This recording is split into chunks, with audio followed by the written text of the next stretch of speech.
right, welcome to the second keynote of the day. It's my pleasure to introduce Frederik Braun. Frederik is a security engineer and manager at Mozilla. He is behind standards like the subject rules integrity and also working on the HTML sanitizer API. If you work on web standards, you probably know him because it's almost like everywhere, you know, the GitHub issues, the discussions for the different standards. He's also a fellow, or used to be a fellow CTF player. Once you are a CTF player, you always are a CTF player. Among the founders of Flex Fingers, that is one of the best European CTF teams. And that's it. It's with a lot of pleasure that I'm introducing Frederik with this talk with carrots and sticks, talking about the role of browsers in pushing the security of the web platform forward. Thank you.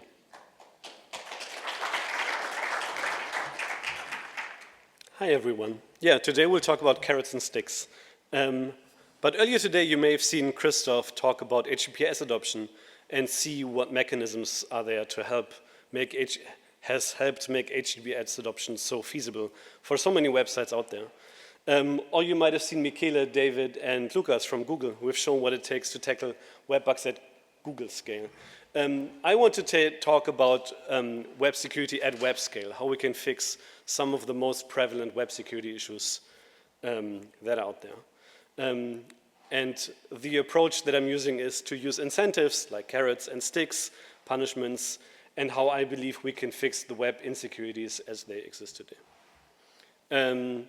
You may have seen this graph earlier today. So we will look at how HTTPS adoption got from somewhere near 30% to over 90% in the last 10 years. And then my idea is to use these insights to understand what it might mean for the most prevalent web security vulnerabilities, cross-site scripting, XSS, and cross-site request forgery, CSRF. So my name is Frederik Braun. I work for the web at Mozilla. And in essence, I want to share what it takes to challenge the default. But first, there are some obstacles to overcome. Previously, I mentioned carrots and sticks, right? So why is it, what does it mean to change bad APIs at web scale? And to do so, let's take a quick detour and take a look at what it would take if you were to refactor a bad API in a web application or a distributed systems. And the way you usually do this is you follow roughly these 4 steps. Right? First, you just write a new function that you want everyone to use instead of the first one. But that doesn't get you very far. If you've worked in large teams or broader organizations, then you just have 2 functions. So naturally, you need to nudge people along. And what you can do in a distributed system where you can control all of the code, you disallow new code from using the bad function. And I think this is the really most crucial step because at this point in time, you can no longer lose ground, right? As soon as all new code has to use the new function, you're in a situation where you can actually, at one point, tackle the problem. And then you just, so to say, rewrite all of the existing code, which is probably tricky, but given that you've gone through step 2, you will end up, if you plot this, as a graph that goes down over time. And eventually, you may have to parallelize, you may have to iterate and figure out how to actually make it work for all of the consumers of the existing function. But eventually, you will be able to rewrite all of the code completely, and you can just remove the bad API from your distributed system. But let's go through these steps and imagine what would it mean for a web API that is used, implemented in all browsers, used in dozens, millions, maybe billions of websites. What can we do in such a case? Well, same step as before. Step 1, we write in new and improved functions. And if you've worked a bit on JavaScript, you might know that there are definitely functions that do the same thing as other existing functions. So that's definitely a thing. And then step 2 is you call something deprecated, which essentially really doesn't mean anything. It just says, hey, I don't want people to use this, but unfortunately, from a security engineering perspective, we can't disallow or change how people are allowed to write code at web scale. At the same time, I think, speaking from someone who works at Mozilla, I think it's also really beautiful that in the web platforms that there is no central entity that can control how people write their web pages. But again, that's like, we can't disallow all new code from doing something. And I believe this is sort of the time for carrots. We need to bring people along and make them understand and believe why it's important to write code in a different way, which is somewhat tricky at web scale. But what we usually do in the web platform is we allow folks to opt out of existing behavior. For example, saying, hey, there's this bad API, it could also be used by attackers. I want to disallow this thing. I want to opt out this specific thing to work on my page because I'm setting a security header. Good example might be a CSP that disallows inline JavaScript.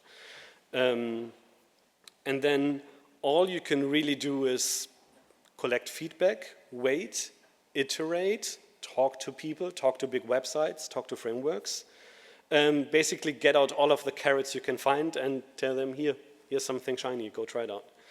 And only at a very, very, very high level of adoption of a new API or of people opting out of the bad API, you can actually figure out if the thing is actually removable from the web platform. And why is that so? Well, when HTML5 was rewritten about, I don't know, 10 years ago or so, the W3C came together and they founded these so-called HTML design principles. And the most important one, I believe, or one of the most important ones, was the call to support existing content.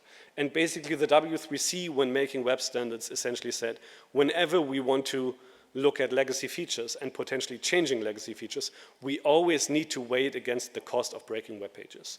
Because it is not just a random artifact of how the world works that web pages from the 1990s still work in all browsers to a very large degree.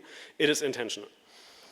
And another thing is the priority of constituencies, which essentially says that in case of conflict, we should always take care of the interests of the users. The users over the authors of web pages, over implementations in browsers, over specifications or technical priority. So as long as there are important web pages that serve users, we don't just want to break them. So essentially, we have a very, very tiny stick and a huge carrot. And we need to start with significant incentives if we want to flip how defaults work in web security. And this leads us to a bit of a history of HTTPS. I talked to Christoph, and I don't think there's too much overlap, but I briefly want to go through the last 10 years of HTTPS adoption and what I believe were significant milestones, highly opinionated, non-scientific, what brought us to HTTPS adoption. And I think the sheer number will be convincing that it just takes a lot of effort. So starting in 2014, 2013, mixed content started to become blocked. So active mixed content, meaning JavaScript styles, iframes using HTTP on HTTPS web pages. HSTS was already a thing back then. The Snowden leaks came out, which sort of told everyone, hey, the web is being snooped on. Maybe encryption could be a good idea.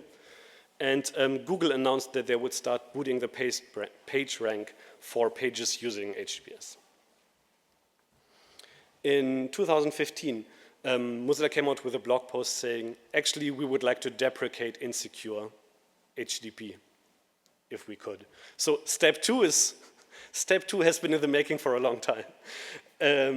Also, the upgrade insecure request feature came out, which is a part of CSP, which basically allows people to opt out of using any kind of HTTP on their page. And H2 came out, which also requires HTTPS, and lots of big web pages really want to use.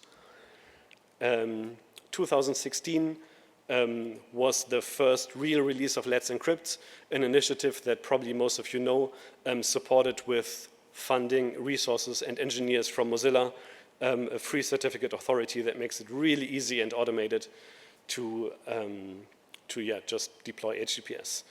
And the secure context specification came out, which is interesting in the framework of changing how we want pages to look like, because it's the first formalization of what it means to actually be a secure page and what interactions with insecure pages should and should not be able to be allowed, and also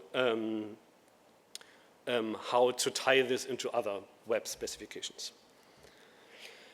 In 2017, Firefox went in a somewhat bold step and started to warn in the content of web pages for insecure logins. So imagine you go to a web page with a login form that is either hosted on HTTP or pointing to an HTTP URL, and you click on the password field, and then a tiny dialog pops up in the browser, not just in the browser frame, but in the content saying, hey, Firefox is warning you, this is an insecure login. Website makers really hated that. Like, they really didn't think that the rectangle would belong to someone else than them. So, but it seemed to have been rather effective. So we don't see the dialog pop up very often. In the same year, the certificate authorities, WoSign and StartSSL became distrusted. Both were free certificate authorities, so lots of people wanted to use them, no longer could, basically leaving Let's Encrypt as the only free and automated certificate authority out there.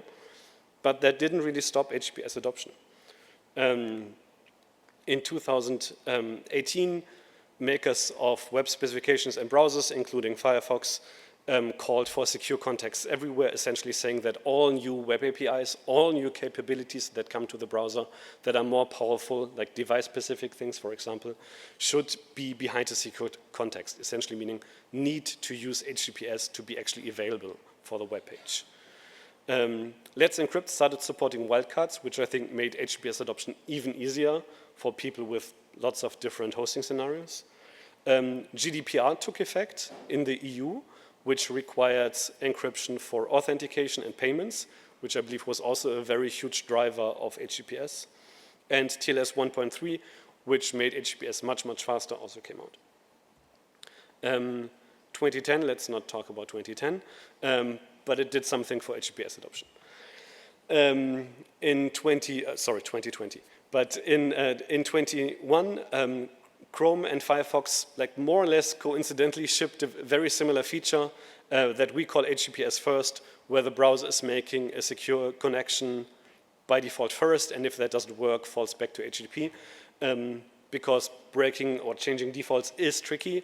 There were like tiny footnotes, so to say. Chrome started doing this just for the address bar, so everything the user types in, which obviously has no effect on how web pages link to each other or include something or do pop-ups. The address bar is like a really nice thing you can try with because you don't break website interactions. Firefox picked a similar strategy saying, we'll try this in private browsing mode first. So it's not the default globally, but we'll see how it works by going with private browsing mode first. It's also the year where browsers started to phase out positive indicators like green lock icons being very shiny for HTTPS, but rather saying HTTPS is the default and we want to warn for insecure pages. In 23, Chrome started upgrading mixed passive content, which essentially means as soon as you land on a top-level HTTPS page, all of the loads that are subsequent from that top-level page are HTTPS loads. So images, audio, video elements previously used to just work over HTTP on an HTTPS web page, but no longer do. They will be upgraded, and if upgrades don't work, there's no fallback, they just don't work. H3 came out, which also requires HTTPS because of middle boxes, and Chrome shipped HTTPS first globally for all page navigations. Firefox followed suit with first address by HTTPS first, and then a global rollout that is still in progress, but I think we're reaching 100% next year.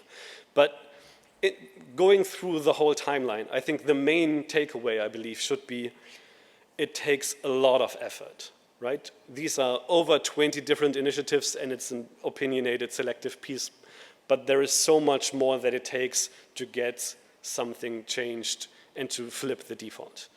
Again, because we don't like to break existing web pages, and we want to entice authors to follow our carrot. So what's left on HTTPS adoption? I believe with features like HTTPS first, we are already encrypting everything that is encryptable. And I think the tricky question is, what is unencryptable, and can we encrypt those things as well before we can call HTTPS adoption completely done? There are definitely some interesting challenges, maybe interesting research questions for you out here. What about local networks? How can we make it easy for folks with their appliances at home to make use of encrypted connections? Do we need to? Do we want to? What does it mean? Also, why are there so strong regional differences from countries like, as you've seen in Christoph's presentations, Myanmar and Uganda having HTTPS at like 60%, and regions like the Nordics with 96%, or North America as well. Yeah, with, I believe, HTTPS adoption being quite a success story, I want to switch perspectives and take a look at what can we learn from this and what would it mean for cross-site request forgery. And you would think these are very different technical problems, but I think if you want to change this at web scale, there are striking similarities. I'll start with a bit of a less detailed timeline, also because CSRF isn't completely done. But I believe a major milestone in helping prevent cross-site request forgery attacks was the same-site attribute that came into cookies already in 2016. First, just with a strict and the lax attribute, allowing you to essentially control that certain cookies should not be sent in a cross-site context. In 2018, Safari started with a so-called intelligent tracking protection, partitioning cookies by default, essentially meaning that whenever you go to a page and you get a cookie, it is always stored or extra keyed by the first party context that you're in, essentially meaning that your cross-site cookies are different than your same-site cookies. 2019 came the invention of same-site none, which is not really an invention. You might have as well just left out the same-site attribute, but it allows for the flip of the default, right? That was already in preparation. Once you have the same-site none value, you can say, I want to opt out of same-site because the default might change. Unfortunately, given the long timeline between the invention of same-site and same-site none being 3 years, this actually broke a couple of implementations in browsers, frameworks, web pages. So I think that's a takeaway in itself. 2019 showed the release of the fetch metadata specification. For those who don't entirely know what this is about, these are the sec-fetch headers that browsers now send along in all requests, and they give a lot of context of what kind of security scenario they believe a request is in. So the browser will tell every web page whether it's a cross-site or a same-site request, how the request is supposed to be used, whether it's supposed to be used in an image, audio element, whether this was a form submission, a navigation, or inclusion.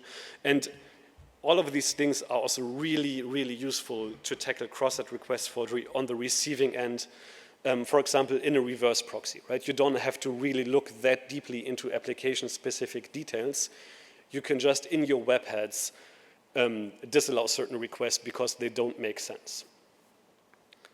And in 2020, Chrome started shipping same-site cookies as lax by default. There's a bit of an asterisk that I will go into later, but I think also really, really powerful move towards protecting against cross-site request forgery, because in the end, cross-site cookies just weren't sent anymore.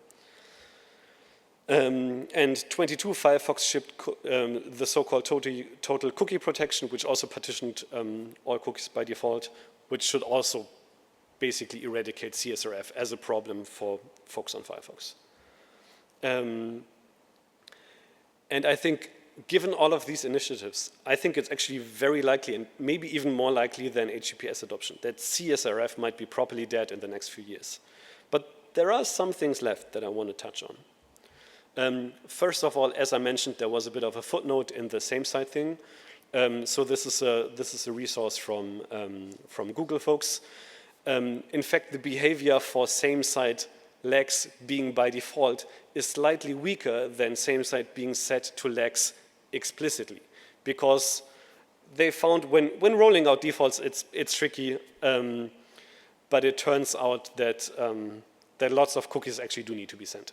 So in fact, I think what lots of people don't know is that a same-site lax explicitly said is more secure than a same-site lex implicitly said by the browser. And I think it would be really worthwhile looking into what it would mean to make lex by default really the same as same-site lex. And what would it mean to figure out how this could be shippable in other browsers who have been very hesitant to ship this because of uncertainties in the specification, implementations, and web compatibility. But there's another thing that might just challenge all of this and overtake all kinds of same-site cookie situations, which is a proposal called CHIPS, which is a backronym for cookies having isolated partition storage, essentially meaning specifying across browsers that cookies should just always be isolated and partitioned, essentially meaning that third-party cookies are easily deprecated, hopefully at some point, and then cross-site request forgery might just be done. But definitely a question mark so far. Moving on from HTTPS to CSRF, now to cross-site scripting. Cross-site scripting, as you've seen in a previous slide, is still one of the most prevalent security issues.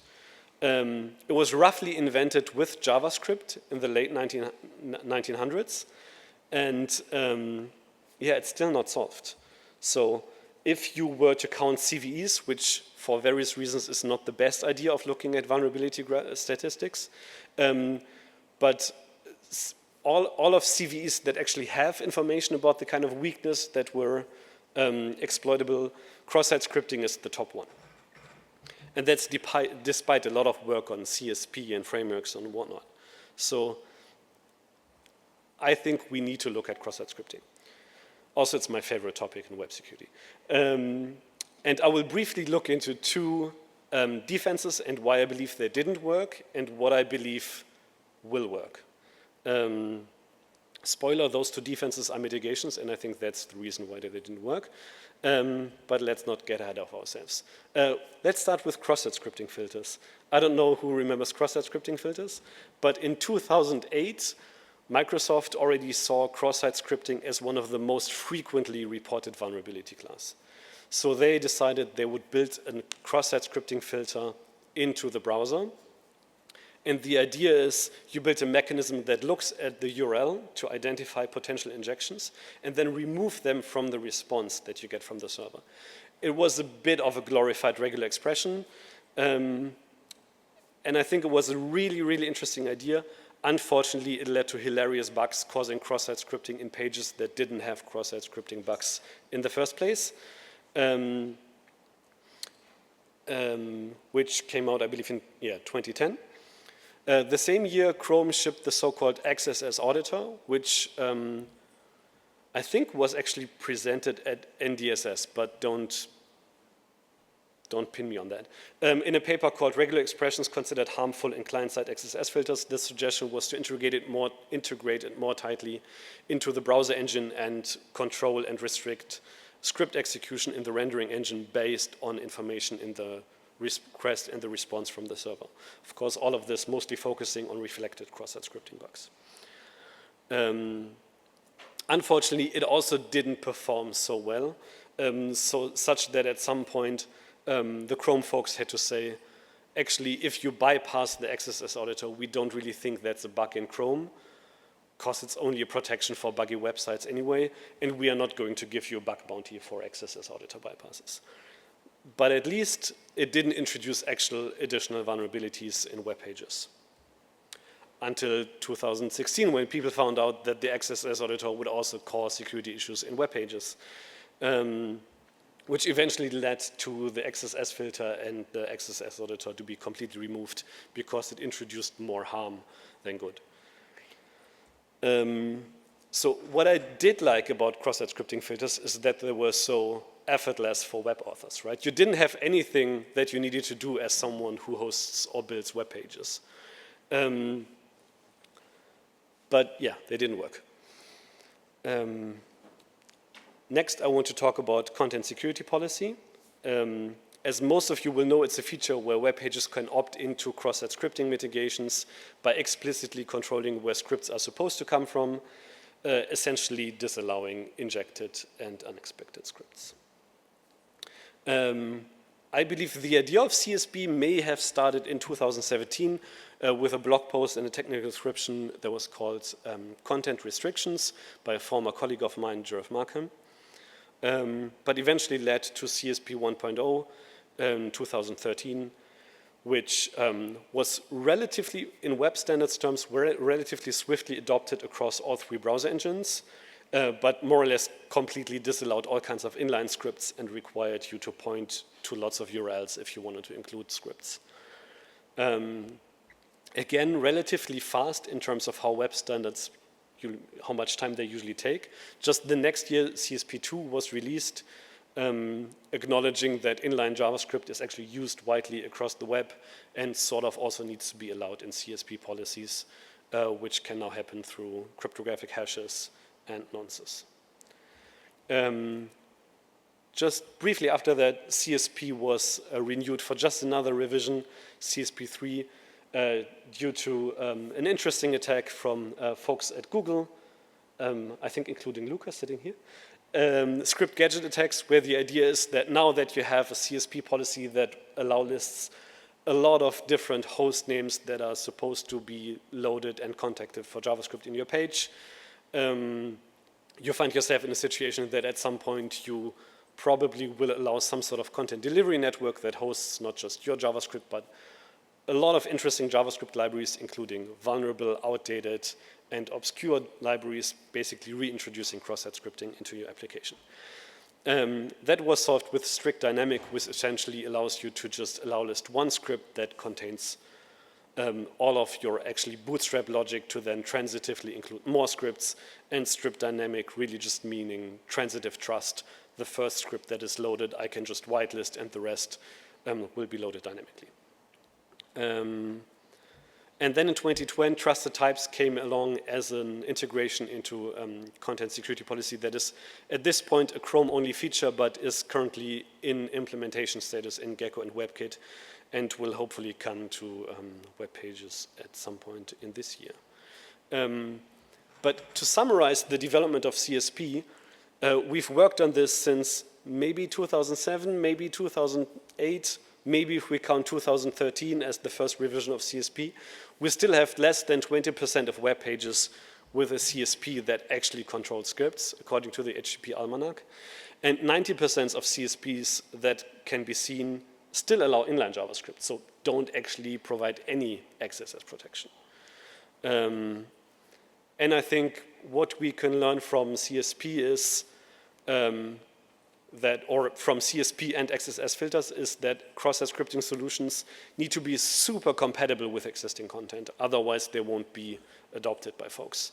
I think they need to be really, really low in terms of technical complexity, and I think we should also look at prevention rather than XSS mitigations, which I want to look at next. And even though these things have not been really successful in defeating XSS, I think if we carve out something slightly smaller, like DOM-based cross-site scripting, where the vulnerability is mostly implemented and present in JavaScript, so like in a single page application, we can actually fix cross-site scripting. And I'm going to tell you why I believe that.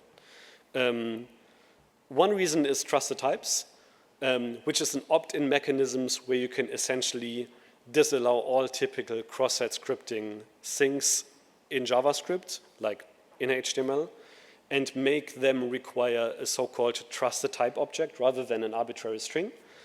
But it does require a bit of a code refactor.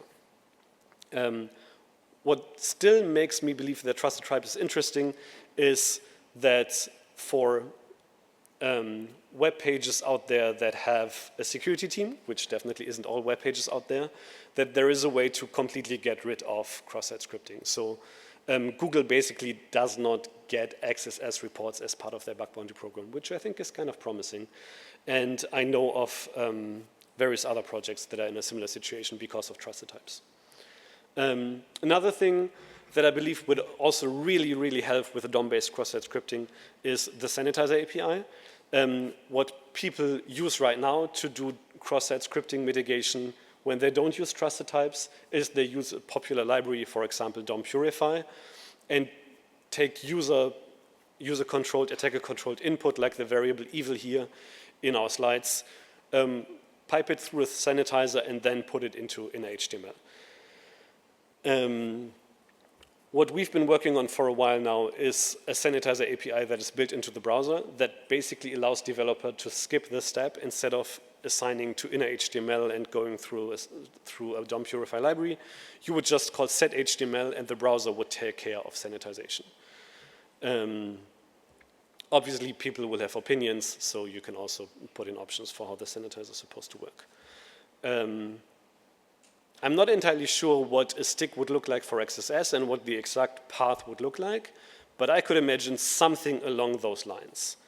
If we had a sanitizer that is as easy as you call set HTML instead of assigning to inner HTML, what if that could be applied globally through a header? Or what if inner HTML was implicitly rewritten to auto-sanitize like set HTML? And what if at some point this became opt-out rather than opt-in? Also, something like that is exactly what we already do in all of our front-end code in Firefox. This is a paper that we presented at MADWeb 5 years ago now. So basically, we used to have a lot of XSS issues in Firefox content code in itself, like Firefox user interface, and some of the settings pages are implemented in JavaScript, HTML, and so on. And we stopped having cross-site scripting issues exactly because we use an implicit sanitizer. We don't really use the sanitizer API like set HTML. We just sanitize whenever someone uses inner HTML, and it just works. So, to summarize, how can we improve web security at web scale? Deprecations are hard, and I believe it takes a lot of various initiatives. We need to start with opt-ins, with carrots, and we need to expect really long timelines.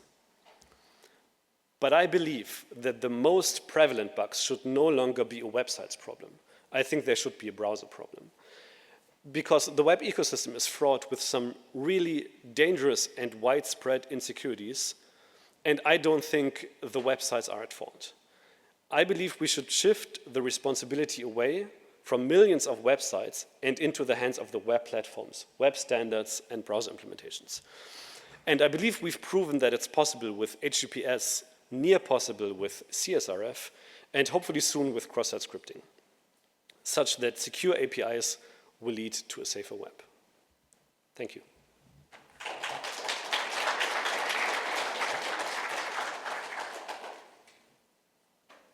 Questions? Thank you for the excellent talk. I was wondering if you could give us some more details for the intelligent tracking protection style countermeasures. I was under the impression that these were primarily anti-tracking, but you presented them in the anti-CSRF category. Yes, I think that's true. The intention was entirely anti-tracking, but once you stop sending cross-site cookies in all kinds of requests, doesn't matter if they're used for tracking or CSRF, right? You just don't send them, so. Right, and is this exactly how these things work today? Essentially, that if you're using Safari, any, let's say, self-submitting form on a website that is cross-origin, that this will drop cookies because it is considered to be, It depends. There are heuristics, and I think part of what I called the CHIPS initiatives is to streamline these heuristics and ensure that browsers behave in a similar way. So you wouldn't claim, for example, that same site is unnecessary because we have ITP or ITP-like countermeasures? I would say at this point, it really depends. Will you make your slides public? Yeah, the QR code will point you to the slides. Okay, cool. Thank you. Hey, excellent talk. I really like the evolution of things and how basically we see how hard it is to shift things around. And two observations basically, right? So first of all, I really like the set HTML sanitizer like that. You take it from DOM purify, you embed it in the browser. That's the way we should go forward, right? But my question is so why introduce a new API and not just sanitize every assignment that goes to inner HTML as a target, basically, right? Because you're the browser, you don't have to introduce a new API. You can basically say every assignment goes through the sanitizer. Yes, but would you like that for your specific web application, that just everything changes under the hood without you noticing or being able to control it? I mean, sure, but adoption and security, if that's the priority, right? You can I mean, for us working in security, it's the priority, but I don't think that's true for the general population, unfortunately. Okay, interesting, very interesting perspective. And I think that, you know, overall, like all these features that we see evolving, do you have like, after all of decades of experience at this point, right? Do you have any feeling of like how we should be approaching the web to help developers on the web transition to new APIs so that they become more secure? Like, I saw the Google comment of like, you know, Google started basically penalizing people that were not HTTPS, right? Should we penalize other websites that they're using insecure APIs and they're potentially vulnerable on the web in some form? I think, typical security engineer answer here. Again, I think it depends. But at some point, I think it's worth penalizing, but only once you're at 90-something% of adoption. I think you really need to, like in the HTTPS example, I think you need to figure out what are all the hardships. Why are people not using this? How can I make them use it? What are the use cases that I don't satisfy with my alternative? And then start with making this an opt-in experience so early adopters can give feedback and, yeah, or get more protections. But again, due to the HTML design considerations, we don't easily flip defaults. Yeah, thank you. Very, very interesting talk. Thanks.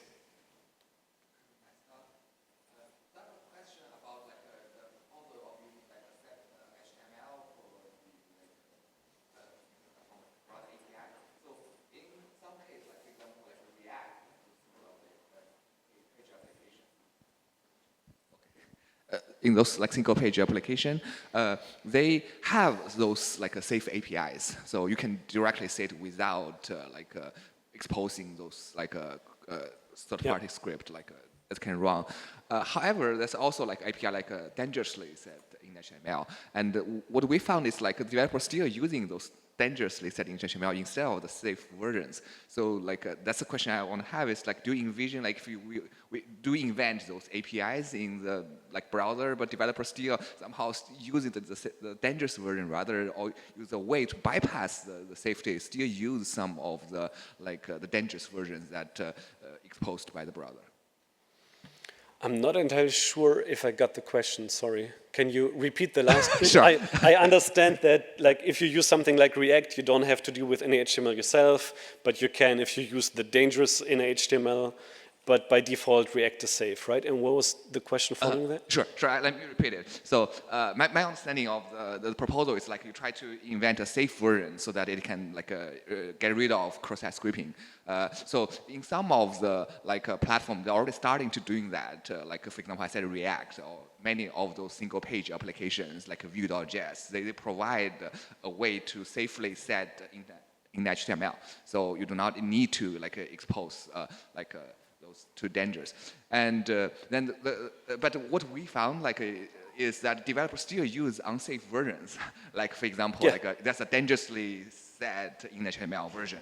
And the question I'm asking is that since you're proposing another like a safe version in the browser, do you envision that the browser will use this version that you provide, or they were still trying to bypass the safety mechanism and still use some dangerous versions that still exist in the browser?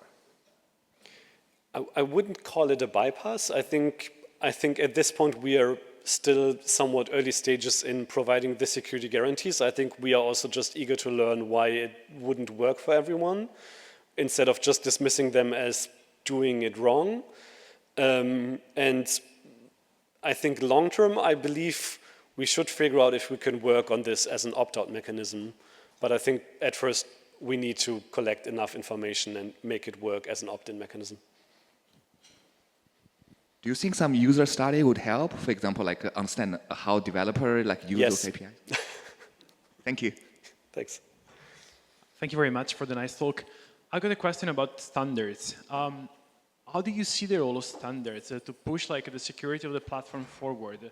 More like a stick, or more like reflecting what it is out there? So I can give you some examples. Same-site cookies. Google introduced this hack, the 2-minute exception for, we know about that. Then like this hack became part of the actual platform because like people started like relying on this behavior. Yeah. And then like what happened at the specification level, this became like part of the standard with the lax allow unsafe, if I remember correctly. Yeah. Still like talking about the same RFC, unnamed cookies. I wrote a paper about that like 2 years ago. Those are like a crazy idea. They don't make any sense like to exist. But because like of some provider using them, it was Verizon, I think, because it came through the issues in GitHub, it also became standardized. So how do you see these things? So basically you have a hack that is out there, and then because you cannot get rid of that, it becomes part of the standard. So what's your opinion of this?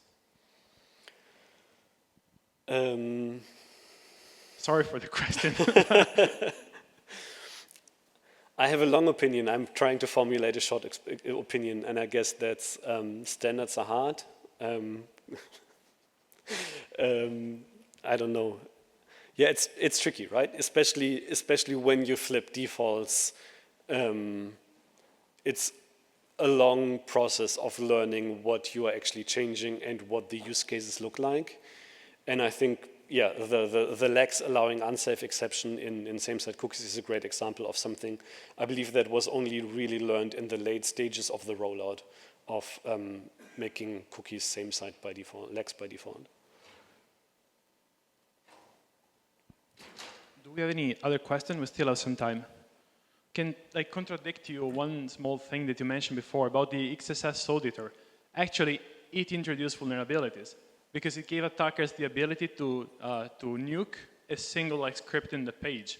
So you could change the control flow by reflecting some existing like a piece of JavaScript in the page, and then like the browser would simply like not execute that, and you could bypass some checks by doing that. Yeah. I think it was in my timeline. Maybe I wasn't clear presenting this, but yeah, eventually there were enough bugs in all kinds of XSS filters that they were better removed. Yeah. Any other question? If not, let's thank our speaker again. Thanks. And thank you so much for inviting me.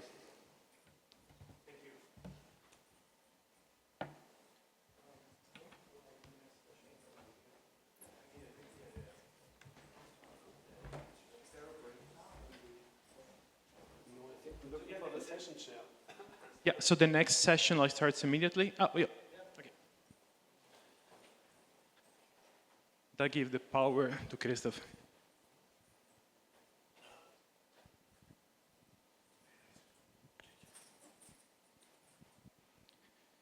Good. So we are entering our final session for today, which is called Web3 and Working Progress. We have 4 talks during that session.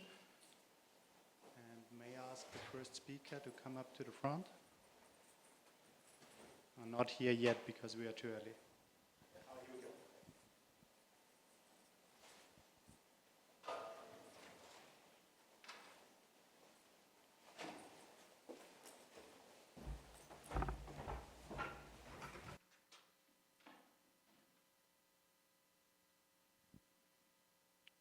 We're looking at a data set bridging on-chain and off-chain data for DeFi token scam investigation.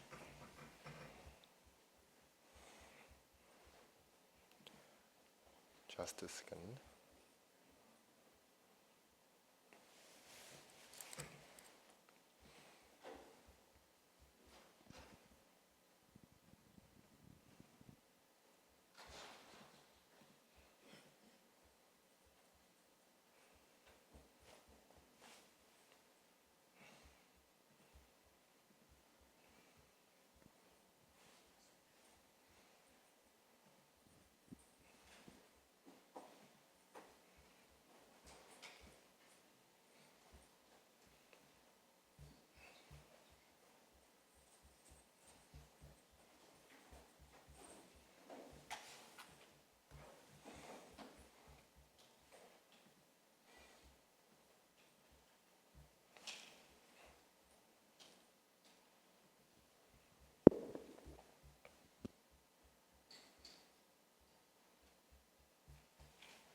Okay.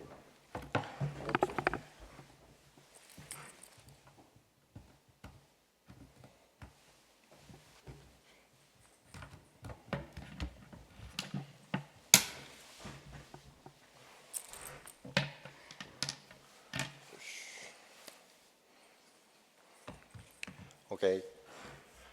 Good day, everyone. My name is Ivar Suzuki from Yokohama National University. Today, I would like to speak under the title, and DeFi Intel, our dataset bridging on-chain data and off-chain data for DeFi token scam investigation. In recent years, there have been many scams targeting tokens on the blockchain. The examples shown here are large-scale cases, but many smaller scams are also believed to occur frequently. Therefore, in order to prevent such scams before they happen, it is essential to have efficient scam detection mechanisms. And for this reason, we built a dataset specifically designed for scam detection that focuses on DeFi token scams. DeFi stands for decentralized finance, and I would like to briefly explain DeFi and tokens. First, allow me to explain DeFi. DeFi is made possible through peer-to-peer communication, which differs from traditional centralized systems. Because the blockchain is shared throughout the internet network, it achieves a high level of transparency. Consequently, there is no centralized authority such as a bank. In addition, because transactions are automated through smart contracts, it is possible to keep fees low. Next, I will explain tokens. Within DeFi, there is active trading of many crypto assets known as tokens. Because these tokens are implemented through smart contracts, they can fulfill diverse roles such as governance, utility, and trading. They are collectively referred to as DeFi tokens, and they are believed to be frequently used for trading. Recently, there has been a surge in scams involving these DeFi tokens. Among the scams found in DeFi, there is a type of scam known as a rug pull. A rug pull occurs when a scammer artificially inflates the value of a cryptocurrency token, then seizes investors' funds. The scammer uses social media to boost the price so that many others are induced to purchase the token. Consequently, the token's value increases, but once it reaches its peak, the scammer sells all the tokens and secures the profits. At that moment, the token's value plunges as shown here. The flow of these scams, including rug pulls, typically unfolds in this manner. The scammer first creates a token, then publishes a white paper outlining the token's future plans on a personal website or through social media promotions. After that, the token is listed on an exchange, and after some time, the scam is carried out. Websites, white papers, and social media accounts sometimes disappear after the scam, so that the scammer can avoid being traced. Since this type of information does not reside on the blockchain, it is referred to as off-chain data compared to on-chain data that are stored on the blockchain. Off-chain data may be critical in detecting potential scams, which I will now explain. Investors buy tokens through web pages and social media. In the early stages, when there are few transactions, and even scam detection tools may fail to accurately identify scams. However, because this process began with off-chain data, much of the information in the early phase accumulates off-chain. where advertising is abundant. This subsequently leads to an increase in the token's transactions. So analyzing off-chain data may help in early detection of scam tokens. Some off-chain data can be accessed through URLs in the source code, including official token websites and social media accounts. For that reason, there exist repositories such as the REC database and ScriptScamDB, which store various examples of scams and partial off-chain data. However, there is no existing database fully preserves and integrates off-chain data with on-chain data. So we built a dataset that serves as a foundation for the research and development of scam token detection technology by monitoring tokens generated on the blockchain and collecting both on-chain and off-chain data. Next, I will discuss the methodology. This diagram shows the overall process. First, we monitored the blockchain and obtained data on newly deployed contracts. At that time, we also collected the block index, the block's generation time, the contract's bytecode, and the creator's address and other related information. Second, we retrieved additional information, including the source code for each contract we collected in the first step. For verified contracts, their source code is available on Etherscan, known as a blockchain explorer, and we save it through the API. After that, we examined whether the contracts we collected are tokens by analyzing the source code or bytecode. Then we extracted all URLs from the source code we collected in the previous step and classified them into project-specific URLs and general-purpose URLs. We then filtered out general-purpose URLs that are not useful for scam detection. Finally, we archived social media data and web pages. We call the initial URL depth 1, and secondary pages accessed from there are referred to as depth 2, and both are saved in a web archive format.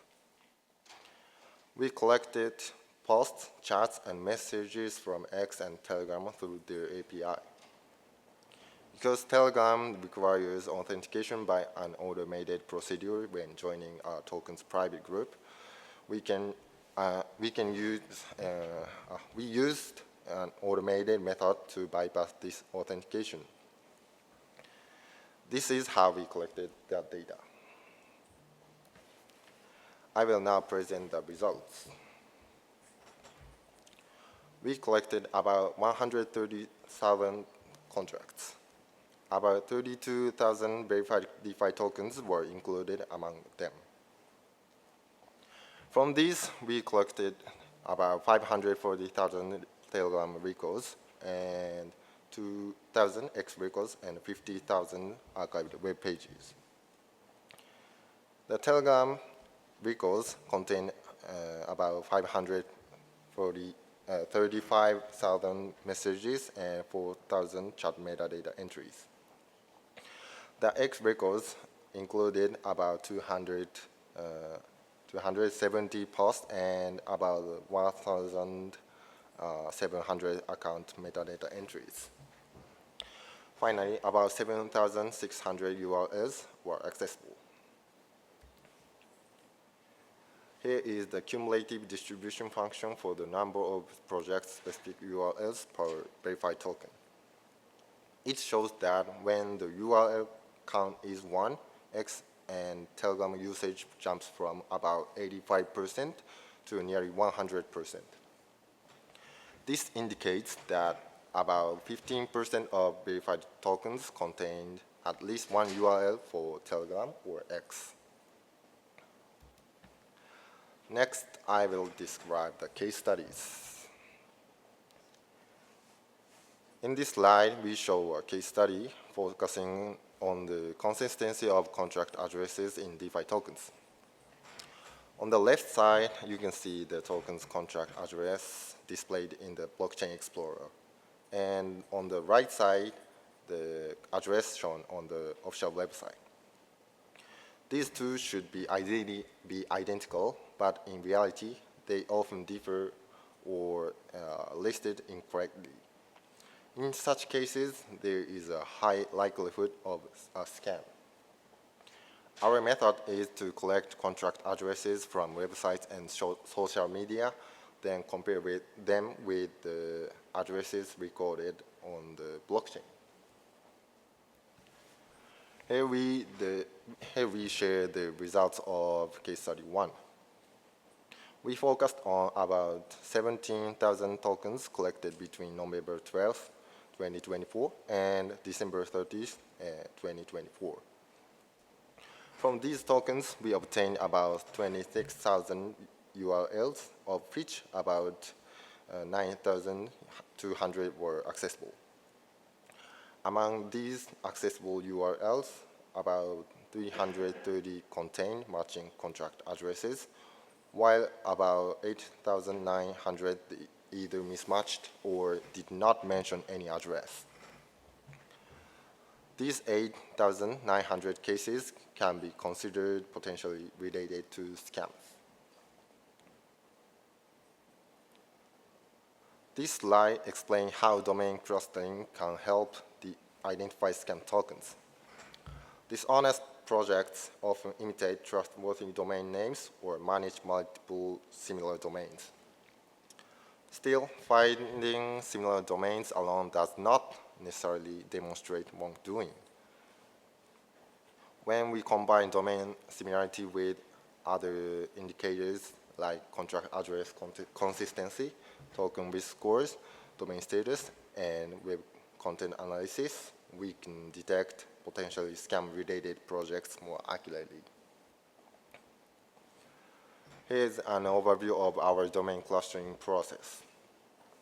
First, we extracted and normalized each domain by removing the top-level domain and protocol. Next, we split the domain name into sequences of characters and then TF-IDF to compute a score for each sequence. Finally, using these TF-IDF scores, we conducted agglomerative hierarchical clustering based on cosine distance to group domains with similar characteristics. From about 15,100 URLs collected at depth 1, we normalized them into about 2,600 unique domains.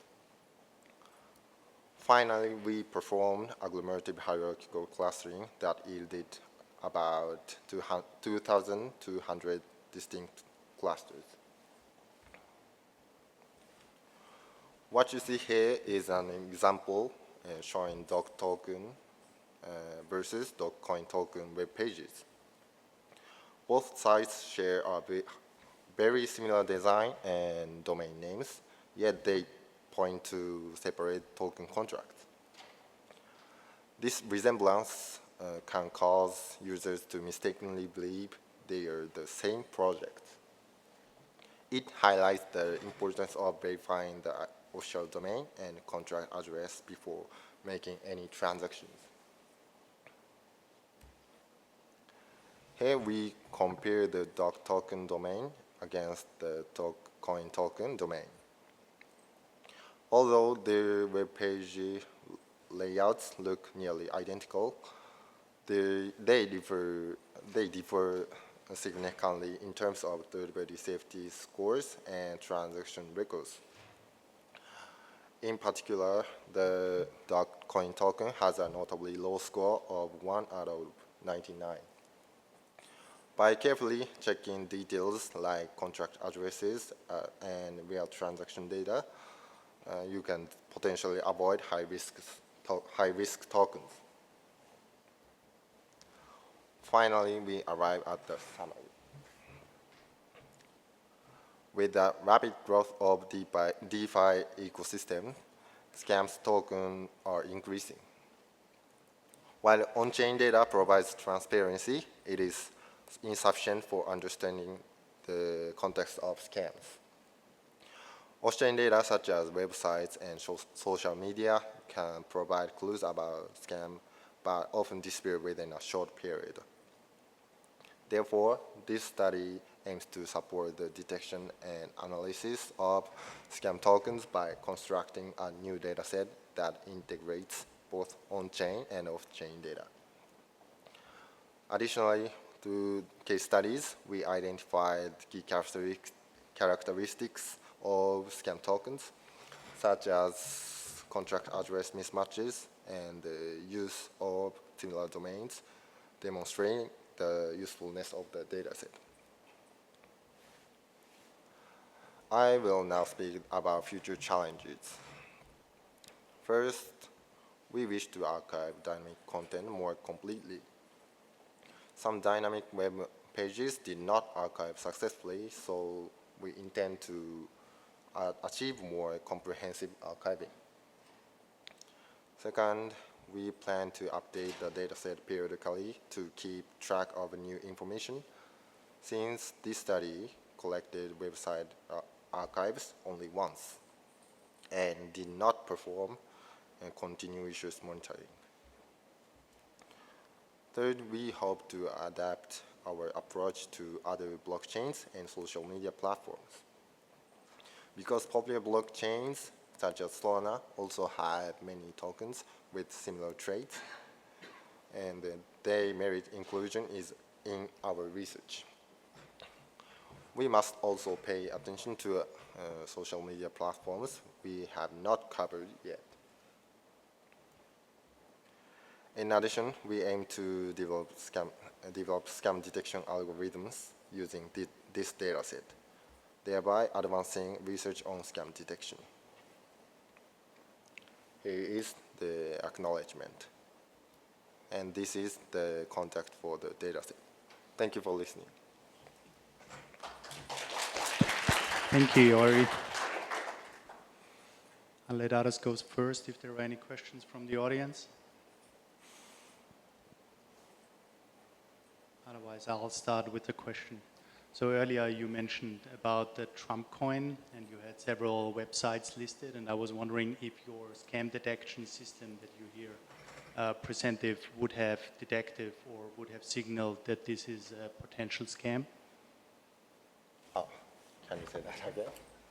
What is that? Can you say that again? Oh, sure. If you go back to the slide, I think it was slide number 9, maybe. Number 9? You had various websites listed for the Trump coin when it came out. I was just wondering if your system would have flagged that as a potential scam. Oh, then it's 10 or 11. I can't remember what number the slide was. Oh, here, go back. This one. Yeah, here on the left side. For the front running, right? You list several websites, and then I was wondering, like, if you run it through your system, would it have flagged it as a potential scam? This one. Okay. Can you say more slow? Speak slowly. In your evaluation, you said if the score is like 0 out of 100 or 1 out of 100, it is an indicator that it is a potential scam. So I was just wondering if we would have ran that through the system, if your system would have detected this as a potential scam.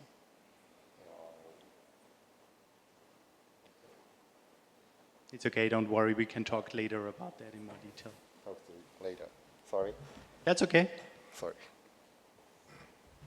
Thank you. Are there any other questions?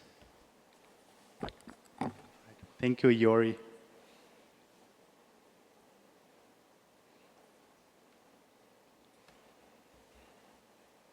So now we have 3 work in progress presentations. The first one is detecting the browser attacks from their behaviors and DOM structures. And I think the presenter is Uze Ishikawa.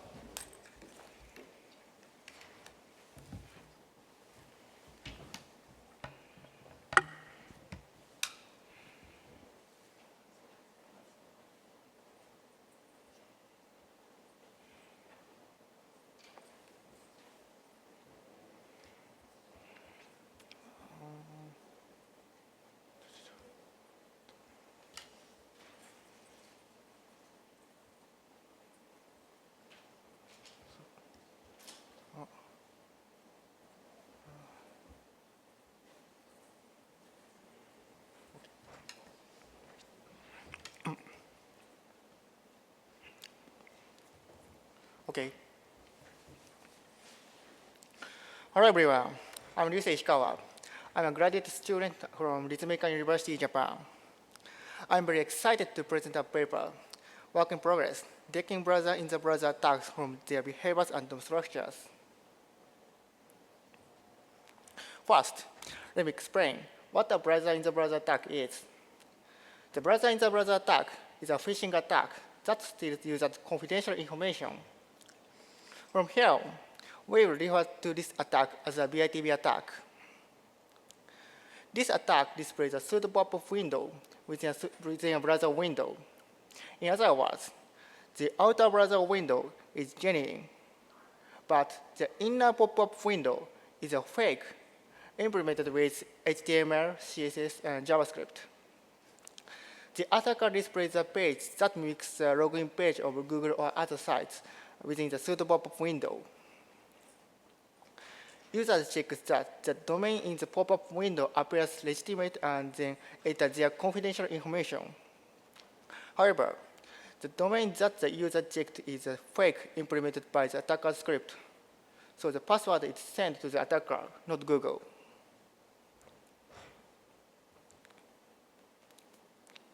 This pseudo pop-up window works like a genuine browser window, but it is totally implemented with HTML, CSS, and JavaScript. When the minimize, maximize, and close buttons are pressed, they behave in the same way in the genuine browser window.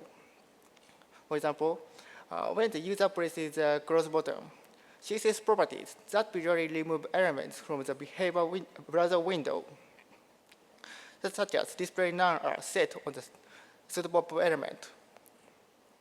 In addition, the pseudo pop-up window looks more genuine with the fake certificate button. Phishing campaigns using BITB attacks have already been conducted. In 2022, a phishing page mimicking the Steam login page was reported by Group IB. Also, in the same year, a phishing page mimicking a Ukrainian portal site was reported by Google's threat analysis group. We also discovered another BITB attack last year, which mimicked the Steam login page. This page claims to be a service that helps online game participants with matchmaking, team creation, and tournament creation. We will also this phishing campaign in the experiment of the proposed method, which we will explain later.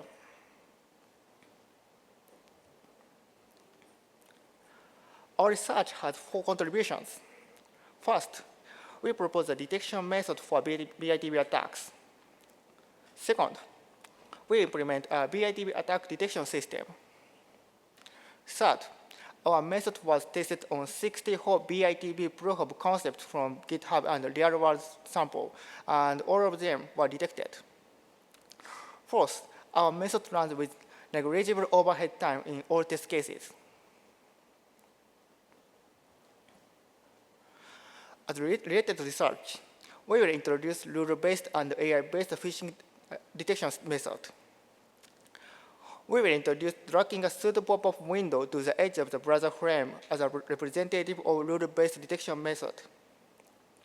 However, this method effectiveness depends on the user's IT literacy. Countermeasures should work automatically. In addition, we will introduce using screenshots as a representative of AI-based detection method. As you can see from the slide just now, the appearance of BITB attack web page does not differ from web pages implementing legitimate login pop-ups. For this reason, using screenshot is an ineffective method. We propose a novel method for detecting BITB attacks. There are 2 main ideas. First, our method focuses on web page's behavior rather than appearance. Here, web page's behavior means how it reacts to user inputs, such as click and starting button. This eliminates the need to distinguish different implementation methods for the same behaviors. Second, our method works on the fly. Here, being on the fly means that detection must be done before the user finishes sending confidential information.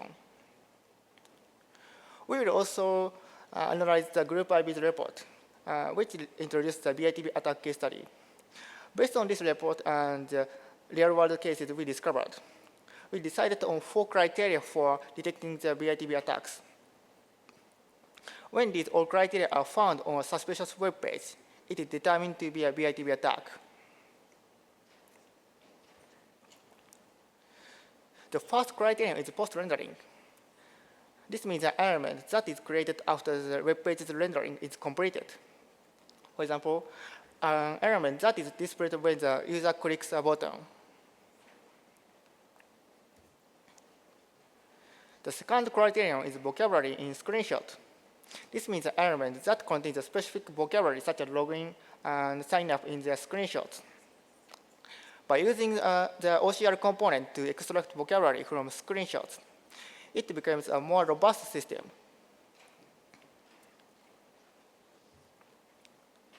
The third criterion is importable. This means an element that allows the user to enter text.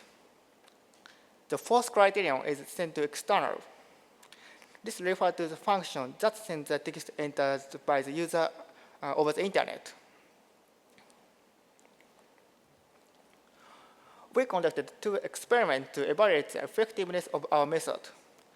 To conduct the experiment, we created a system that implemented our proposed method.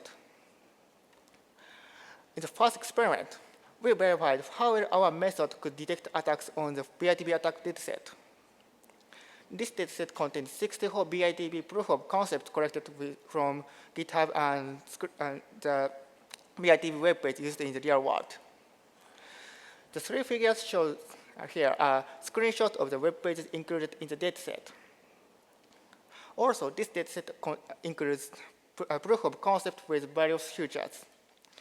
As shown in the table, the dataset contains multiple versions of BITB proof of concept with different variations of browsers and OSs. The result of the experiment shows that our method detected all 64 BITB proof of concepts and the real-world sample. In the second experiment, we will evaluate the execution time of our method. Our methods need to run on the fly. Otherwise, the user has to wait until the detection has finished, which could bother users and make them stop using the detection system.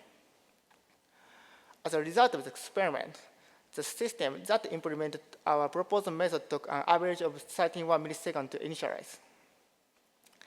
In addition, of the 4 criteria investigated by our proposed method, it was found that the vocabulary in screenshot criteria took the longest time, and the execution time of the other criteria was so short that it could be ignored. The vocabulary in screenshot criteria took an average of around 2.5 seconds to execute. And as the figure on the right shows, there was a weak correlation between the number of DOM nodes and execution time. Generally, it takes a few seconds for users to open a web page, enter their email address and password, and then submit it. Therefore, from the result of the experiment, we can see that our method is agile enough. We will mention what we need to consider based on the experimental result and what we are considering as future work. Here, we will introduce 2 unable-to detect patterns. Firstly, because our method focuses on elements that are after rendering, it cannot detect web pages that display pseudo pop-up at the moment the page is opened. However, there are no genuine web pages that behave in this way due to browser specifications. Secondly, the detection of sent to external criteria detects when the confidential information entered by the user is sent. Therefore, if the confidential information sent by the attacker is encoded, it cannot be detected. In the future, we will try to address this issue using taint analysis. In the experiment, we are currently unable to verify false positives. However, the currently proposed method detects many websites as BITB attacks. In the future, we will combine our method with appearance-based methods such as machine learning. Finally, our system must be embedded into browsers for it to be deployed to the real world. The current implementation method is that the executable file uses Chrome DevTool protocol to access Blink-based browsers. A better implementation method would be to implement our method as a series of patches to an OSS browser such as Chromium. This is a summary of our research. Our motivation is to detect the new phishing attack, browser in the browser attack. Our method focuses on the behavior of the web pages and detects 4 criteria. As a result, we were able to detect many suspicious web pages as BITB attacks. This is all. If you have any questions, here's our contact information. Thank you all for your time.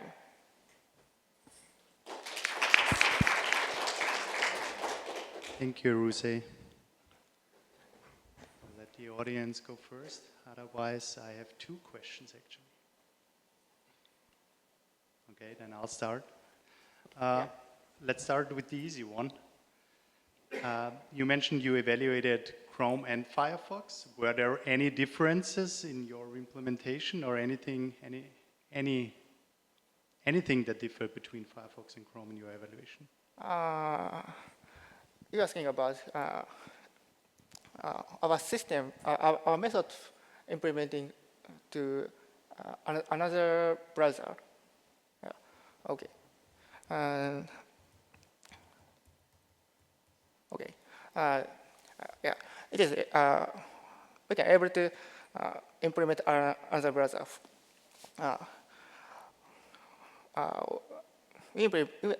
We implement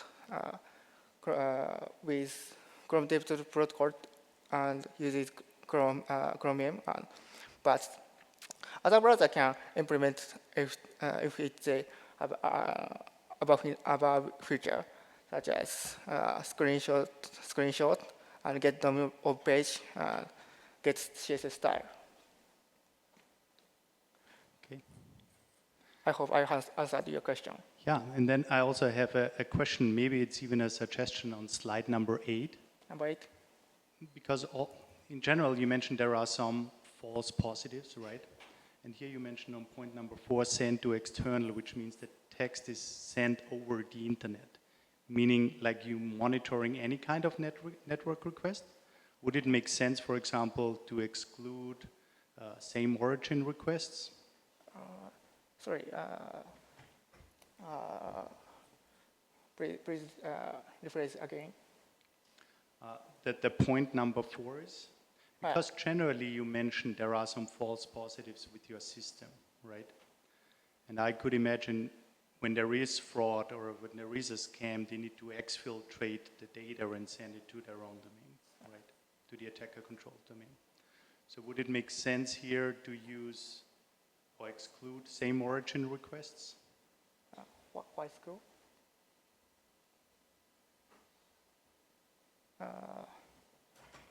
Sorry, I'd like to talk to you later.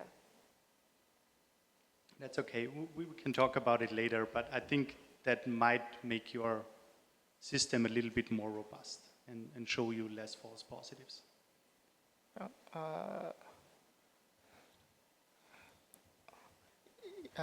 You mean about this sentence? Right.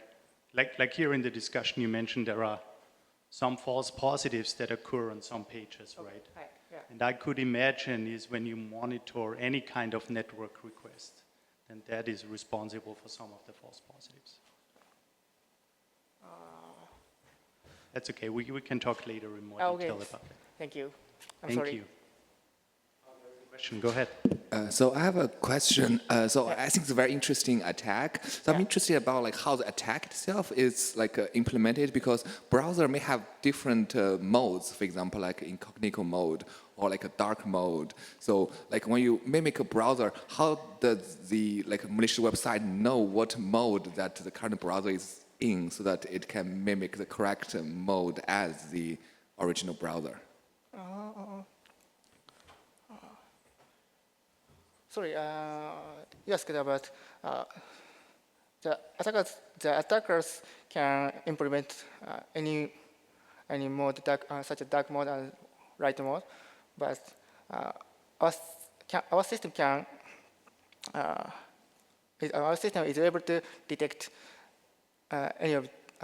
each of them, right? Yes, I understand your system can detect it. I'm just interested in how the attacker itself is implemented, because like it's supposed to be something that the website are not able to obtain, whether it is a dark mode or incognito mode.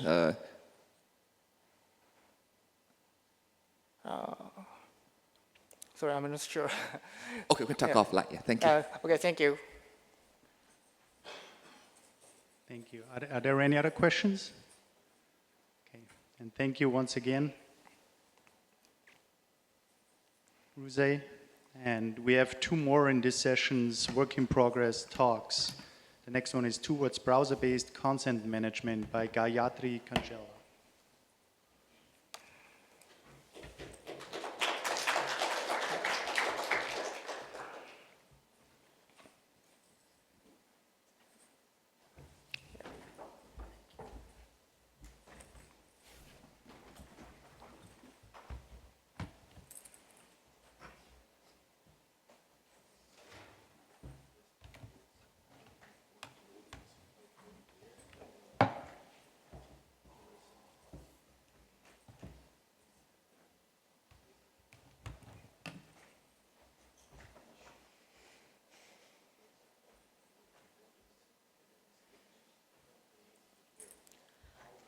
Good afternoon, everyone. I'm Gayatri Priyadarshini, and I'm a PhD student at IIT Gandhinagar in India. And as the title suggests, today I'm going to talk about consent management, but at the browser side. So what I plan to do is to first talk about the current scenario, the challenges in the current scenario of consent management, and then maybe I'll move towards what we propose to change. So the first challenge that a user might face when they're trying to manage consent on the web, on a website, would be that the privacy policies or the privacy settings are sometimes incomprehensible or maybe inadequate. Inadequate in the sense that the user may not understand what a meaning of a cookie category is. So as you can see some examples here, all of these are cookie banners on prominent websites, and all of them try to explain the different types of cookies that are being used on the website. But the text that is used is different on all of them, and they even are different in the sense that the list of cookies that are classified under each category are not actually displayed in the same interface. So they might have a link to the list of cookies, they might be listed in the table itself, or they might not be included at all, as can be seen in the banner in the middle of the, the second banner. So you cannot expect a user to actually browse through a banner to see what a cookie is being used for. So what people have, what previous works have done is to try to automate managing or handling consent banners. And some have also tried to automate cookie classification. However, since these implementations are not standardized, getting all the cookie information or say handling the cookies in a proper way have not been very accurate. So there have always either been false positives, or they would have missed a few banners, and hence the actual functionality is either broken or say the cookies are accepted by default.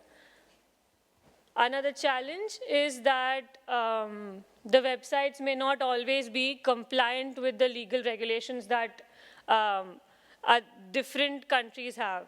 So as you can see that there are different countries which have their own regulations, and all of them may not be concentrating on something common. Even though all of them have the same aim, the fine-grained regulations can be different, and hence the website may either find loopholes, or even if they want to comply, they may miss covering all the different aspects and all the different regulations. Then coming to the dark patterns, I think every one of us has come across a dark pattern when browsing through a website. As you can see, all of these icons, you see 3 different icons here. Surprisingly, all 3 of them are for opening a cookie banner, but I think only one of them actually looks like that. Then if you see a banner on the right, it is very basic, and it actually does not make the user biased towards pressing a particular button. But the one on the one under it basically does not have an option for the user to reject cookies. They actually have to click on customize to choose to actually reject cookies which they might not be interested in. But a lazy user, or a user who does not care about their consent being stored properly, would not actually go and customize cookies and just accept it. That is essentially what dark patterns mean, and a lot of previous works have looked into it and have, like, if you see at the year, you will see that it has been, it is still prevalent. Additionally, user consent may not be honored by the server. So even if the server is not actually using dark patterns and the user has somehow been very persistent and has actually gone through the whole banner to select what he or she actually wants. But the server may not actually honor what the user wants and may still have, say, analytics or advertisement-related cookies, even if the user had rejected them. So this is just a figure from one of our parallel works, where we were trying to see if the consent is revoked. That is basically if the advertisement and analytics-related cookies are deleted after initial acceptance of the cookies. So we saw that a majority of the websites do not actually comply to what the user actually wanted, and hence the number of advertisement and analytics cookies do not decrease or are not removed after the user revokes their consent. So the problem is that the websites are not honoring what the user wants. One more challenge is that if somebody wants to automate the process or, say, audit what is happening, the storage of the user's consent is also not uniform. So as you can see, these are all different ways that the websites are storing the user's consent. So if, as an auditor, I want to see if the website is properly functioning, I would not know what to check. So there is no automated way for me to do that. So looking at all of these problems, what we propose is to standardize user consent management by delegating this job to the browsers, because this will basically promise a more user-friendly and comprehensible system that is free of dark patterns, and it can also, with, of course, contributions from different stakeholders, be compliant with the regulations. Before I talk about our solution, I would just quickly want to discuss the different previous approaches. And the first one that I want to discuss is the P3P, that is Platform for Privacy Preference Project.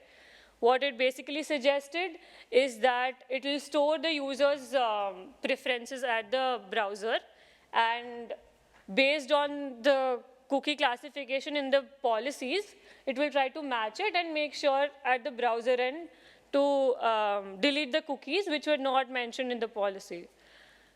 The problem here is that the policies, the privacy settings, as I just discussed in the first slide, may not be very indicative, and actually trying to extract that information from the policies can be a problem. And hence this solution was not adopted. Then coming to global privacy control or flags like do not track, again leaves the choice of actually adhering to the user's consent to the server. So, and again, the flags were not really respected by the servers. And then came in these consent frameworks like the TCF and IAB's UCP for the US. And these frameworks were basically fixing all the problems of standardization. But of course, they were not enforced on the servers to be used properly. Even though they were being used, I mean, it was just a suggestion by the regulators to be used. So again, even if the servers were using these standardizations, they were not compliant, and we have previous studies proving the same. Then came in the advanced data protection control, which again is similar to the GPC and do not track kind of flags.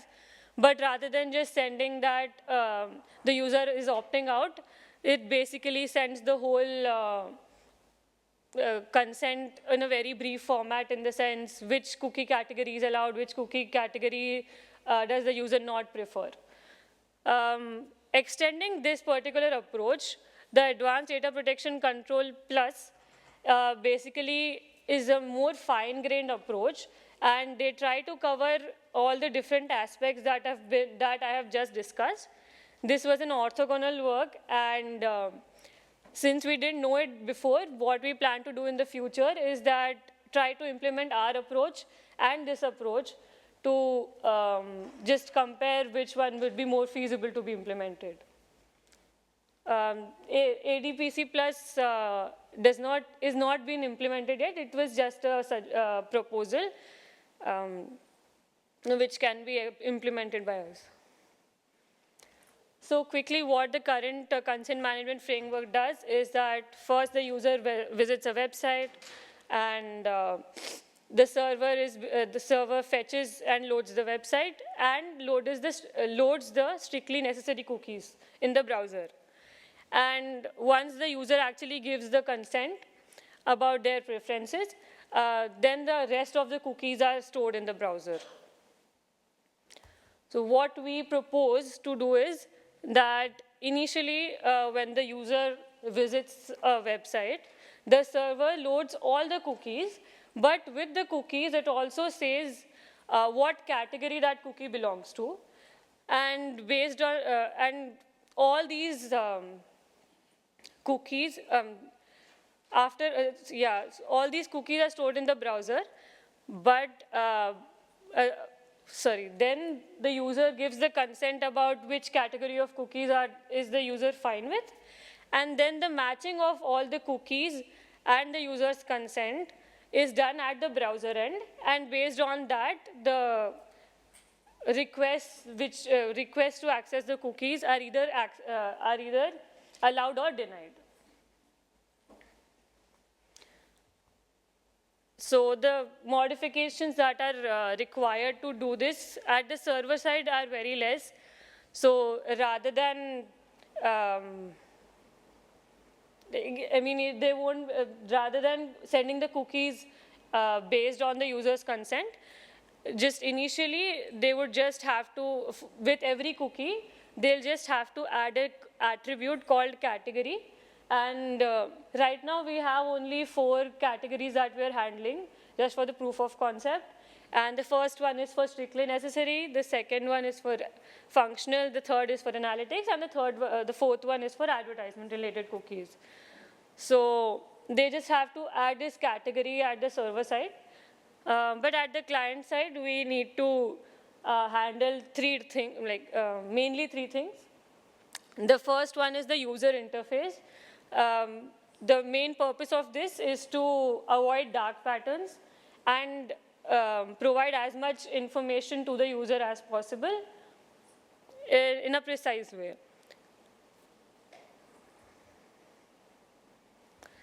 We also here have a language preference. I'll discuss why the language preference can be useful in the upcoming slides. Then again, another main thing that the client-side modifications would be to handle the new cookie attribute. Since we introduced a new cookie attribute, we changed the structure of the cookie itself to match it with the user's consent, and then basic checks to allow or disallow a request to access the cookie. So we have done preliminary evaluation to see if, with the demo website of course, to see if the access to cookies is blocked when the category is not allowed by the user. Then by default, if the cookie category is not set, what happens? So we by default set it to 0000 and the cookie is blocked. And again, a script domain other than the host should not be able to write the categories. And we also say that the third-party scripts should not be able to set strictly necessary for privacy reasons or security reasons. Then the limitations of our approach would be that since we are taking, we are moving the consent management from the server to the browser side, one might still say that the server is actually choosing to categorize the cookies. The server can just say that all of my cookies are strictly necessary. So what we can say is that we can at least find the server accountable for that. In the other cases or in the current scenario, the privacy policies were such that you could not actually say, they would find some loophole to say that we had already said that in the, this categorization was not very clear and was very vague. But now that they are actually categorizing the cookie, they're actually labeling the cookie with a category, accountability would be much better. Then another limitation is that the support for novel cookie attributes. So right now we are just working with 4 of them, but it can be extended to more number of bits. So we can add more categories after discussing with different stakeholders. Then other consent storage mechanisms would be some studies have also shown that the consent is stored in local storages and IndexedDB storages as well. So we have discussed how we can extend this similar approach to other storage mechanisms in the paper also. And one very major problem with most of the previous works and ours also is that there are third-party essential cookies also. And since we say that we do not give that, we do not let the third parties to actually categorize cookies. So they won't be, the third-party cookies cannot be categorized as essential. So some functionalities like SSO may be affected. So quickly, I'll just conclude with other aspects that our solution can improve. That there was a mismatch between the cookies that were stored in the browser and what were actually mentioned in the policy. So as I said, we can, so previous study, one of the studies has this number as well of the percentage of cookies which were not declared, but still were stored in the browser. So now we can actually hold the server accountable. And when we browse a website in a private mode, we had to give consent every time. But now since we have the consent stored at the browser end, we can extend our solution to private modes as well. As I mentioned before, that we have a language preference also in the user interface. So there are a few websites which, even after translating or using a Google Translate plugin, they do not translate the banner. So hence, it is difficult for a user to actually use a website in a language that they do not know. So this will just be a small plus one.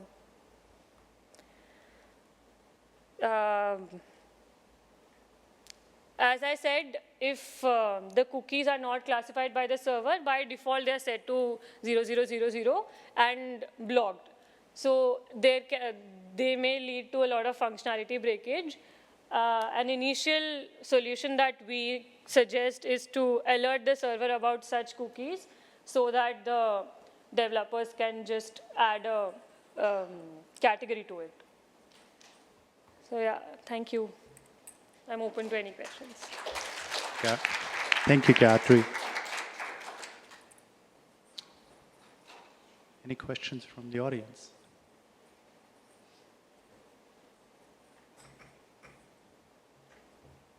I'll come over here. I'll go first. In your talk, you mentioned there are some limitations to the implementation, and I was not entirely sure now whether you did some implementation or this is just a suggestion for the implementation. I'm sorry, can you hear me? That? Oh, yeah. We had that problem earlier, so I'll come up here. Yeah. You mentioned there are some limitations to your approach. Yes. And I was not sure, is that on the implementation that you did, or is that just a suggestion for an implementation? So we already have the implementation, some parts of it. And just the idea or the proposal that we have would have these limitations. So maybe on discussion with other people working with browsers and regulators, we might know how to make our implementation more stronger or maybe more concrete is what we wanted to talk about in the paper. Good. Definitely a very, very important problem. A follow-up question here, because you mentioned about the translation issue. Yes. Do you think they're doing that on purpose to confuse the end user? I'm not actually sure. Maybe we can look at the implementation of the pop-up to see when it is being translated and when it's not. I'm not sure, yeah. Thank you. Oh, Marco. Thank you for the very interesting talk. Also nice because the previous one was about in-browser attacks, and now we had a browser in presentation. That was funny.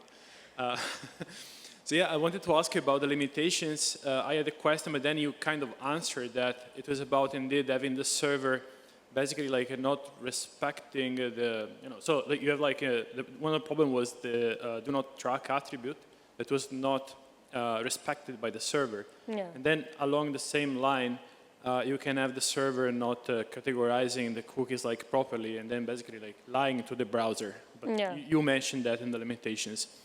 I wanted to ask you another thing. You mentioned that some websites were not like deleting cookies, right? Sorry, some websites are? Sorry? Could you just repeat the last sentence? You said that you found some websites are not deleting cookies. Yeah. Was that something that was made on purpose, or it was mostly like a technical issue? Because deleting cookies is very difficult. Okay. So actually, we have this project which is basically focused on revocation and the different interfaces present to do it. And then we looked at the background of why maybe the cookies are not being deleted. And we saw that it can be multiple reasons. One of them could be that the user's consent is not being registered properly. So if the user is saying that I do not want analytics and advertisement cookies now, it is not being reflected in the consent string. So that is one of the reasons. Other reasons could be that the third parties that are responsible or which have set the third party cookies are not being informed about the update in the consent. So if the third parties are not informed about this change in the consent, they may not delete the cookies. So these are some of the reasons that we found out in our work. So it could be actually a technical issue in a way. Yeah, it can be technical or it can be purposeful. And did you, maybe I missed it during your presentation, did you Did you mention the categories that you are considering at the moment? Yeah, right now we are considering 4 categories. That is necessary, strictly necessary, functional cookies, and analytics cookies, and advertisement cookies. These are based on GDPR's documentation and, yeah. Thank you. Thank you. Thank you. Any more questions? Otherwise, we thank the speaker once again. Thank you.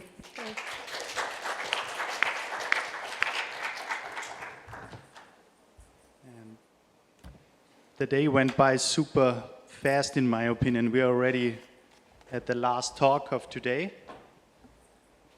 And that is Work in Progress, Uncovering Dark Patterns, a study of cookie banner practices under GDPR by Xian Q.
Technical issues.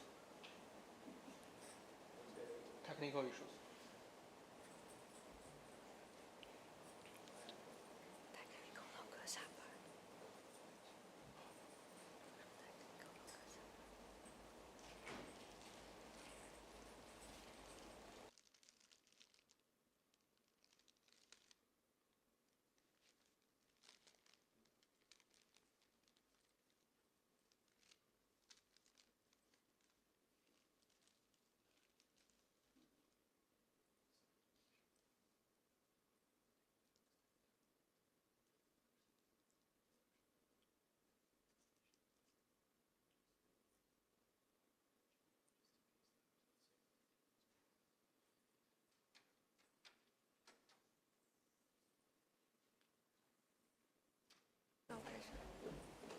Imagine this, you visit a website and a pop-up appears.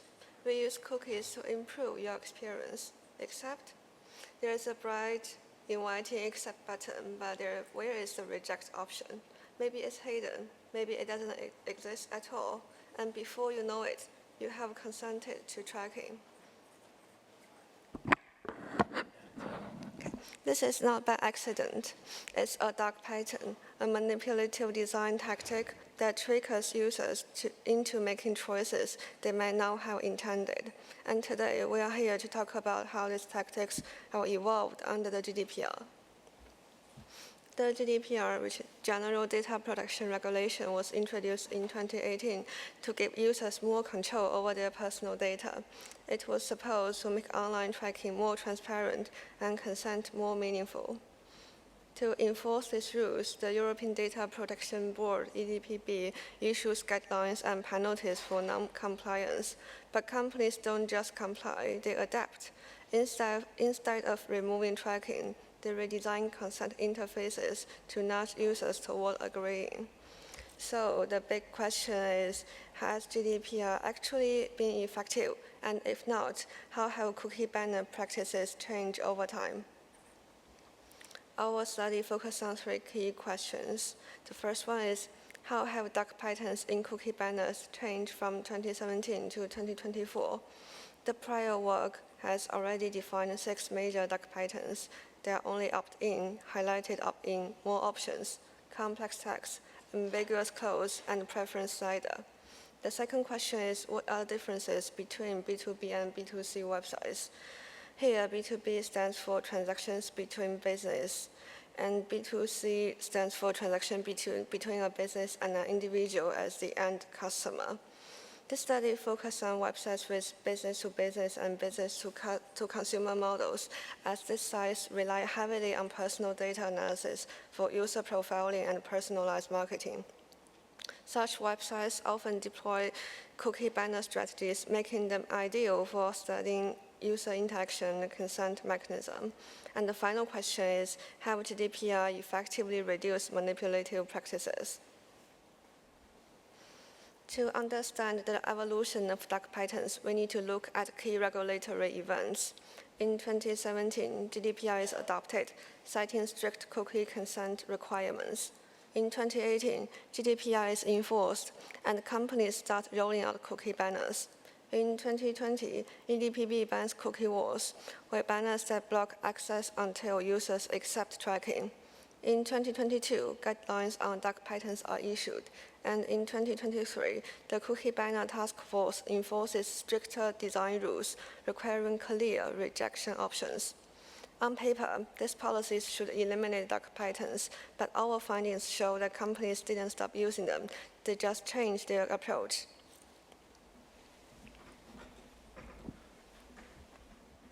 To track these changes, we conducted a longitudinal study which analyzing the cookie banner from 2017 to the 2024.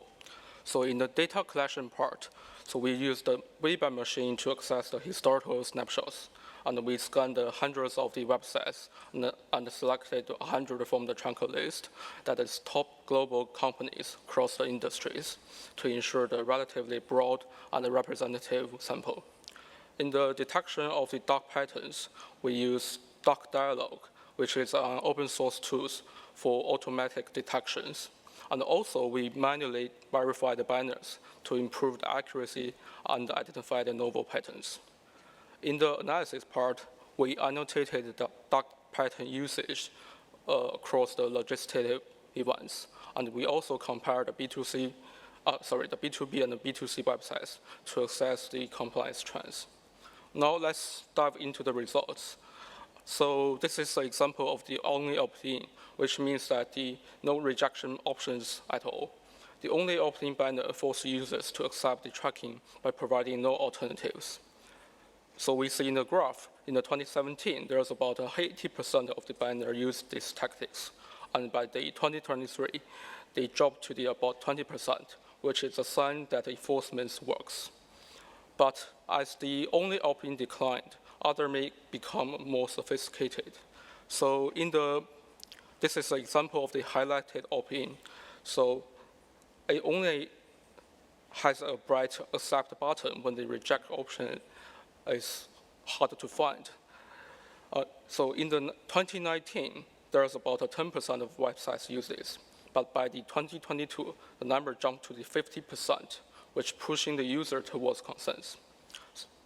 However, after the EDPD flagged this practice in the 2022, we see a slightly decline, but it still remains widely used. This is an example of the more options dark pattern. So the reject button is buried in the submenus, forcing users to click through the multiple layers to refuse tracking. We see in the graph, it was about 15% of websites use this tactic, but in the 2023, there was about 75%, which is the highest increase among the all dark patterns. So if the companies cannot remove the reject button, they will just make it hard to find. This is an example of the complex text. So the privacy policy are intentionally confusing instead of a clear yes or no, and the user will get the legal jargon. This pattern hasn't declined. In fact, as the privacy policy becomes more denser, the complex text slightly increase. And we know that the more confusing the language is, the easier it can manipulate the consent. So this is an example of the ambiguous clause. You can see a cross mark on the banner, but it does not tell you that the action will reject the cookie or just close the pop-up. It is very common initially in the 2017, but it declined after the GDPR enforcement that clarified the ambiguity. This is the one case that the regulatory pressure that made the difference. And the last dark pattern is about the preference slider, which means that some websites will pre-select optional tracking, assuming users won't change the default setting. There was about 5% of sites using this 2018, but by the 2021, it peaked at 22%, fluctuating ever since. So let's look at, so here is the observation we get from the B2B and the B2C comparative analysis. So the B2C websites deployed dark patterns more aggressively than B2B websites. And the B2B companies are generally more cautious about data collections, avoiding manipulative practices to maintain strong relationship with the individual customer. And the B2C websites may prioritize user convenience over the privacy, which could explain the higher prevalence of the highlighted opt-in patterns. So even the business that prioritize trust will still use manipulative tactics. We also identified 3 new dark patterns that GDPR doesn't yet address. The first one is unnoticeable privacy collection icons, which tracking the element disguised as part of the interface. The second one is the weak background blending. You can see that cookie banners that fade into the page, making them hard to notice. And the third one is partially satisfied compliance, which means that banners that look compliant but still enforcing tracking. Our paper has some limitations. The first one is data bias, because we rely on the Wayback Machine snapshots, which may not capture all variation of the cookie banners. The second one is the geographic scope, because our study focuses on the GDPR regions, mostly in the EU and the UK region. But we need more data from other jurisdictions like the CCPA in the US. And finally, the dark patterns are consistently changing, making it challenging to capture the full extent of the deceptive practices. So our future work will focus on the user behavior analysis, because we need to study how the user responds to the different banner designs. And we also need to do the cross-border research to investigating how the different privacy laws influence dark pattern prevalences. So in summary, dark patterns evolve faster than regulations. While GDPR has made progress, companies continue to find new ways to manipulate consent. There is a need for stronger enforcement, continuous policy reforms, and user awareness. And our study aims to provide feedback to policymakers and data protection authorities to improve privacy protections in the future. Thank you. Thank you. Thank you so much. Questions? Are there any questions? Hi, thank you for your presentation. So I have a clarification question. Like for your dark pattern analysis, did you consider like the 100 sites that you selected, or what is your data set? Sorry? So for the dark pattern analysis? We use a chunk list as the source. And so you use 100 websites? Yes, we scanned hundreds of the websites, but we select 100 that can represent the industries. Okay, and so like for the longitudinal analysis, you're comparing the dark pattern like for these 100 websites over time, correct? I beg your pardon. Sorry. So for the longitudinal analysis, are you comparing the same websites over time? Yes, the same websites, we check the snapshots for each year from the 2017 to the 2024. So it's 8 snapshots for the same websites, and we check for 100 websites. Okay, and why did you have, like sometimes you had like a drop, like for example, you had 100 websites in 2017, but then there was one graph where you had 64 for a year after that. So okay, so we clarify that in the bottom there's the number, for example, in the 2017 this page, the N is 36 because we only found the 36 websites that actually contain the cookie banners. because before the 2017, there's no regulation that restrict the website should contain a cookie banner. So we mark the number that contain cookie banner at the bottom of each year. Okay, thank you very much. Thank you. Any other questions? I guess that concludes all the talks for today. Let's thank the speakers once again. Thank you so much. And I'll hand the mic back.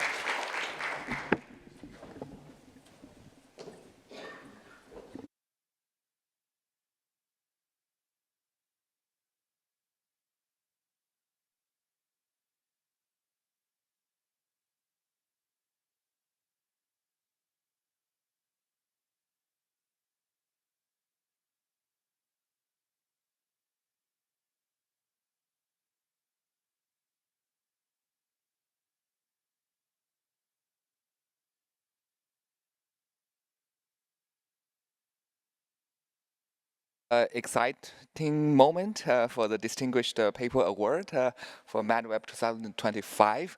So I'm proud to announce that it's sponsored by Palo Alto Networks with $1,500 prize. So we 3 chairs discussed this, and we unanimously vote for this paper. I'm going to pause for a moment. So the paper's name is Public IP Block List Explain Internet Radiations. Congratulations to the author.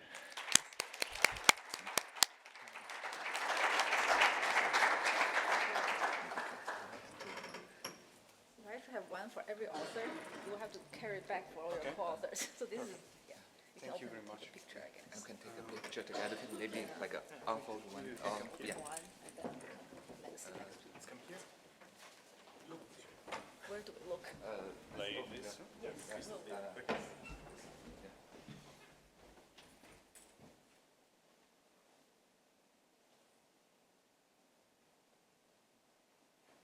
Thank you. Thank you very much. Congratulations.